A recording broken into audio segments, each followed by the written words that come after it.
नमस्कार दोस्तों रेमिटेंसेस के बारे में आप सब जानते ही होंगे। दुनिया में सबसे ज़्यादा रेमिटेंस किसी देश को मिलता है वो है भारत, क्योंकि भारत से बहुत से लोग बाहर जाते हैं, काम करते हैं और भारत में वापस से पैसा भेजते हैं अपने परिवारजन को। क्या है कि मान लीजिए अगर मैं कहता हूँ $1,00,000 अगर कोई ये पैसा भेजा भारत में ताकि भारत के उनके परिवार वालों को मिल सके, सोचिए अगर ये $1,00,000 सरकार को पता ही ना चले, सरकार को पता ही नहीं है कि वो $1,00,000 भारत में आया है, तो कितनी बड़ी समस्या हो सकती है। क्या है कि रिसेंटली देखने को मिला है कि बहुत सारा जो डॉलर्स है, जो रेमिटेंसेज है डॉलर के फॉर्म में, वो आपका स्टेबल कॉइन के थ्रू भारत में आ रहा है।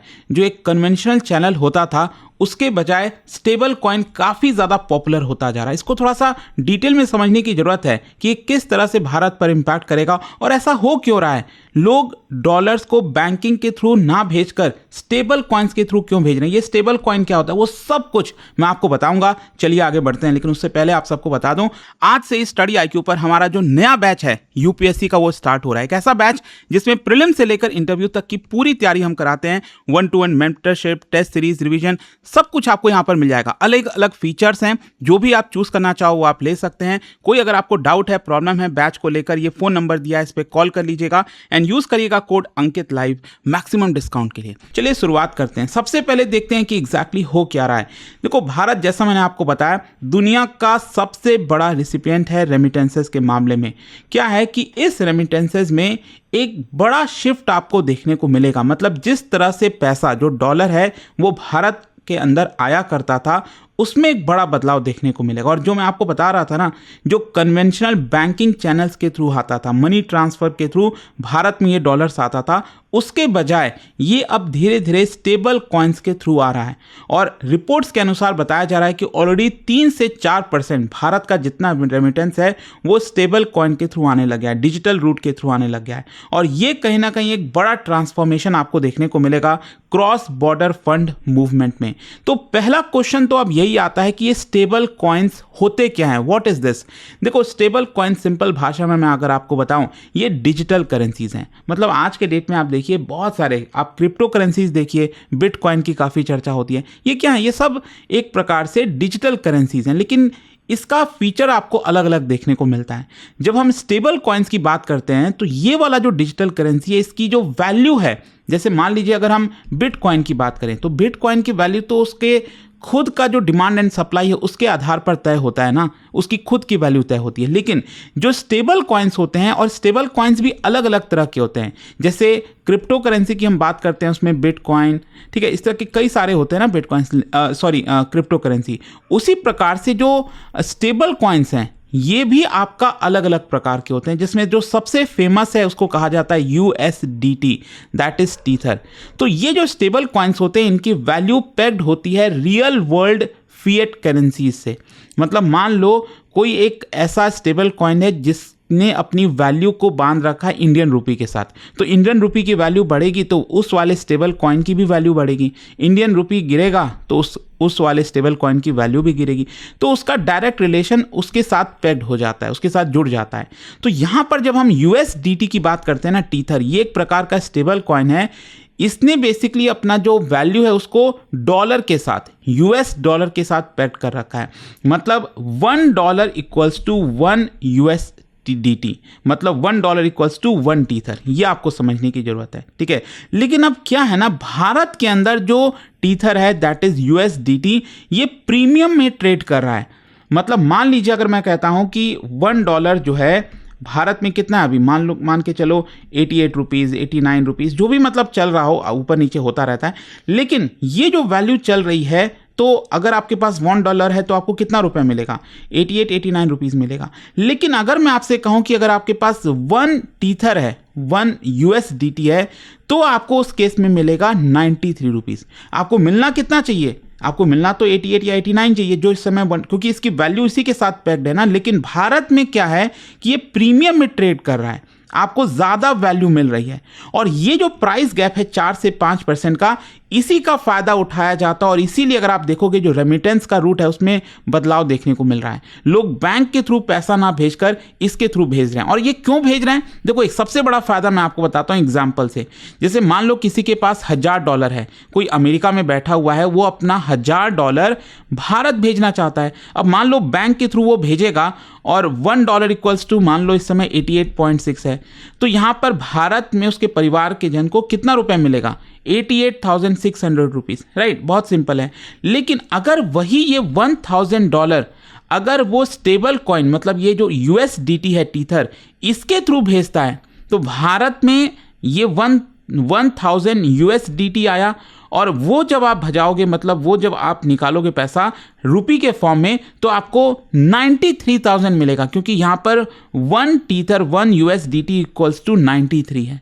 आ रहा है समझ में? तो आप समझ रहे हो कि ये कितना बड़ा डिफरेंस आ गया। ये तो मैं आपको बस $1000 की बात कर रहा हूं। जो लोग $1,00,000 $5,00,000 $10,00,000 भारत में भेजते हैं, तो अगर वो USDT के थ्रू भेजेंगे तो आप सोचिए कितना एक्स्ट्रा रुपए भारत में उनको मिल जाएगा। तो ये जो डिफरेंस है ना, इसी की वजह से यहां पर स्टेबल कॉइन्स बहुत तेजी से फेमस होता जा रहा है। अच्छा, ये वर्क कैसे करता है?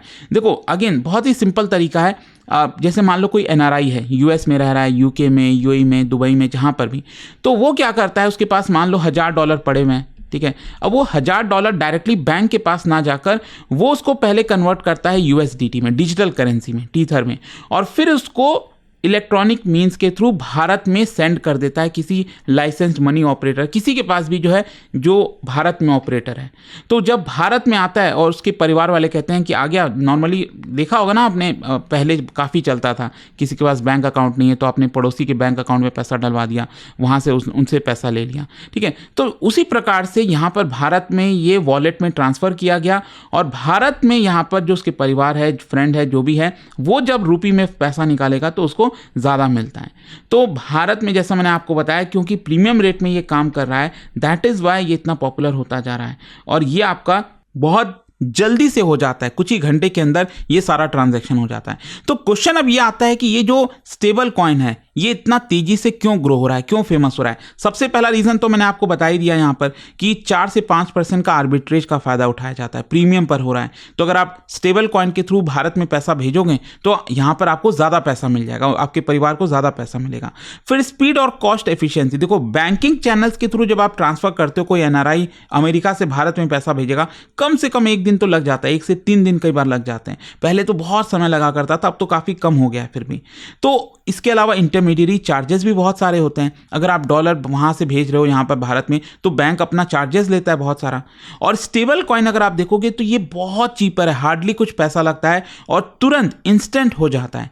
तो यहाँ पर स्पीड भी होती है और कॉस्ट एफिशिएंसी भी है, इसीलिए ये तेजी से ग्रो हो रहा है। फिर इसके अलावा यहाँ पर रेमिटेंस मार्केट अगर आप देखो, भारत का ह्यूज है, $129 बिलियन। सोचिए 2024 में रेमिटेंस भारत में आया और 3 से 4% बताया जा रहा है रिपोर्ट में। देखो, क्योंकि आप एग्जैक्टली पता ही नहीं कर सकते ना, क्योंकि सब कुछ ग्रे मार्केट में हो रहा है, पता ही नहीं है सरकार को। तो 3 से 4% लेकिन बताया जा रहा है कि स्टेबल कॉइन्स के थ्रू आ रहा है। That is around $4 to $5 billion, which is not less amount. कितना ह्यूज अमाउंट है, 4 से $5 बिलियन। मतलब आप समझिए 5 9 45,000 करोड़ रुपए जो है भारत में स्टेबल कॉइन्स के थ्रू लाया जा रहा है। और रेगुलेटरी ग्रे जोन है, यहाँ पर जो फॉरेन एक्सचेंज मैनेजमेंट एक्ट है उसके अंदर इसको रिकॉग्नाइज नहीं किया गया है। तो रेगुलेटरी एम्बिग्यूटी है इसको लेकर, काफ़ी ज़्यादा ग्रे मार्केट एनवायरनमेंट के थ्रू ये काम करता है।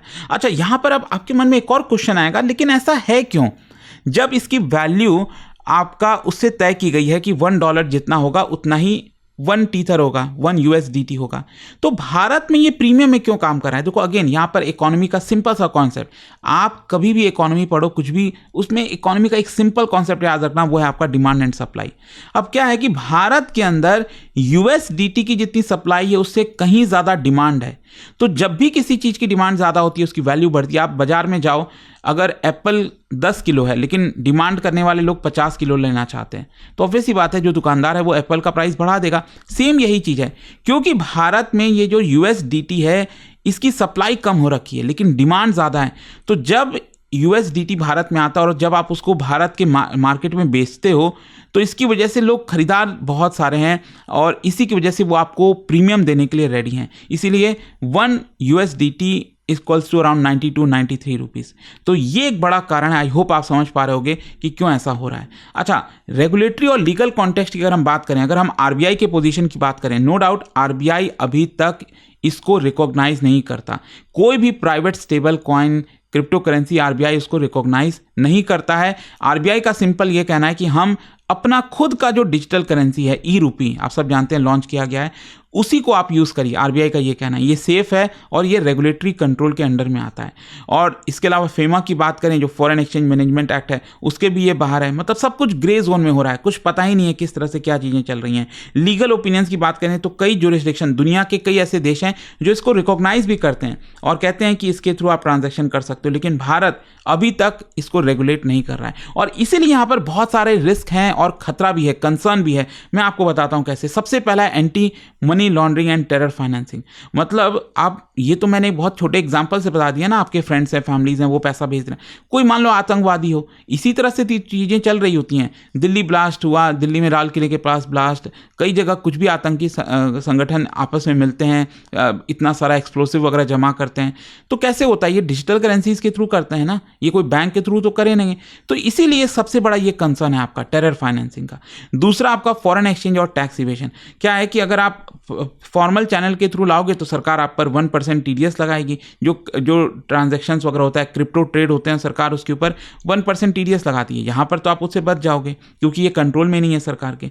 काउंटर पार्टी रिस्क होता है। अगर मान लीजिए आपके फ्रेंड ने, आपके परिवार, आपका भैया ने अगर आपको ये भेजा, मान लीजिए टीथर, 1000 टीथर, और आपको भारत में मिलना चाहिए था, लेकिन जो ब्रोकर है बीच में, ये जो ऑपरेटर है, वो मना कर दे, वो डिसअपियर हो जाए, गायब हो जाए, तो आपको फिर आरबीआई मदद नहीं करेगी। अगर फॉर्मल चैनल के थ्रू आएगा, बैंक के थ्रू आएगा, तो आपको मदद करेगी ना आरबीआई। आप तो ये गलत के चैनल के थ्रू मंगवा रहे हैं।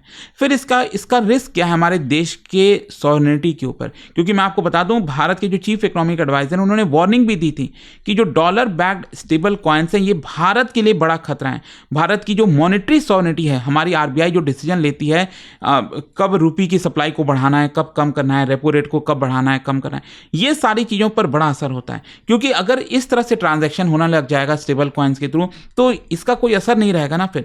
तो ये एक बहुत बड़ी चीज़ है। तो फाइनली क्वेश्चन ये है कि व्हाट नेक्स्ट, फ्यूचर आउटलुक क्या हो सकता है? देखो, भारत हो सकता है कि जो क्रॉस बॉर्डर क्रिप्टो ट्रांसफर है, इस पर और मॉनिटरिंग करें, इसको और टाइट करें, लेकिन कितना पॉसिबल है वो देखना होगा। तो हो सकता है कि कुछ लाइसेंसिंग फ्रेमवर्क ले आए। मतलब जिस चीज़ को हम कंट्रोल नहीं कर सकते, इससे बेटर है ना उसको रेगुलेट किया जाए। उसमें हम कुछ, भारत में कुछ लाइसेंस दे सकते हैं कुछ लोगों को कि अगर स्टेबल कॉइन वगैरह लाना है, इस चैनल के थ्रू आप लेकर आए, तो एटलीस्ट हमें पता चल सके कितना पैसा भारत में आ रहा है, कितना जा रहा है। ये बहुत इंपॉर्टेंट हो जाता है। और इसको ई रूपी के साथ इंटीग्रेट कर दिया जाए इंटरनेशनल लेवल पर। तो देखते हैं इस पर होता क्या। लेकिन मैं आपको बता दूं, स्टेबल कॉइन बहुत तेजी से फेमस होता जा रहा है। आप देख सकते हो ये खबर, जो बाइनेंस की रिपोर्ट आई है, stable coins overtakes Visa in daily transaction volumes as market cap tops $300 billion. मतलब जो वीज़ा वाला कार्ड होता है, उसके थ्रू जो आप मंगाते हो, पैसा वगैरह ट्रांसफर होता है, उसको भी ओवरटेक कर दिया है स्टेबल कॉइन्स ने। तो काफ़ी फेमस हो रहा है। तो ये पूरा वीडियो था दोस्तों। आई होप कि आपको अच्छे से डिटेल में चीज़ें समझ में आई होंगी। और जाने से पहले एक बहुत ही इंटरेस्टिंग क्वेश्चन, क्या आप बता सकते हैं डिजिटल रूपी, जो ई रूपी है, इसी से रिलेटेड 2 स्टेटमेंट दिया हुआ है, इसका क्या करेक्ट आंसर होगा? सर राइट आंसर आप सब जानते हैं, मेरे इंस्टाग्राम पर तो मिलेगा ही, वहां पर अगर आप नहीं हो कोई बात नहीं, टेलीग्राम से ले सकते हैं इसका सही उत्तर। और दोस्तों, जैसा मैंने आपको बताया, अगर आप आज से स्टडी आईक्यू पर हमारा जो नया बैच है यूपीएससी का, वो स्टार्ट हो रहा है। एक ऐसा बैच जिसमें प्रीलिम से लेकर इंटरव्यू तक की पूरी तैयारी हम कराते हैं। 1-to-1 mentorship, test series, revision, सब कुछ आपको यहाँ पर मिल जाएगा। अलग अलग फीचर्स हैं, जो भी आप चूज करना चाहो वो आप ले सकते हैं। कोई अगर आपको डाउट है, प्रॉब्लम है बैच को लेकर, ये फोन नंबर दिया है, इस पर कॉल कर लीजिएगा एंड यूज करिएगा कोड अंकित लाइव, मैक्सिमम डिस्काउंट के लिए। स्टडी IQ IAS, आपका सिलेक्शन हमारा मिशन।